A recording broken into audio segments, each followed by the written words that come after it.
எம்ஜிஆர் மற்றும் சாண்டோ சின்னப்பதேவர் பற்றிய 3 முக்கிய தகவல்கள். 1. பசியால் வாடிய காலத்தில் உதவிய தேவர். எம்ஜிஆரின் ஆரம்பகால சினிமா வாழ்க்கையில் அவருக்கு சரியான வாய்ப்புகள் இல்லாதபோது வறுமை வாட்டியது.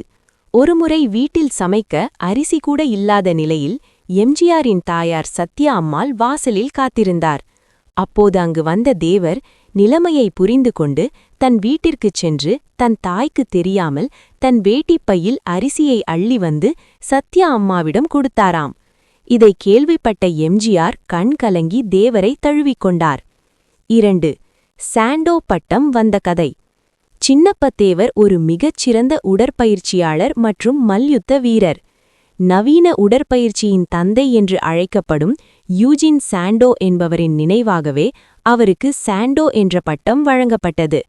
ஆரம்பத்தில் படங்களில் வில்லன்களுக்கு டூப் போட்டு சண்டையிடும் வீரராகவே அவர் தன் பயணத்தை தொடங்கினார். 3. எம்ஜிஆரை முருகனாக மாற்றியவர். திராவிட முன்னேற்றக் கழகத்தில் தீவிரமாக இருந்த எம்ஜிஆர் ஒரு நாத்திக பின்னணி கொண்டவராக கருதப்பட்டார். ஆனால் முருகபக்தரான தேவர் எம்ஜிஆரை தனது படங்களில் முருகப் பெருமானாகவே பார்த்தார்.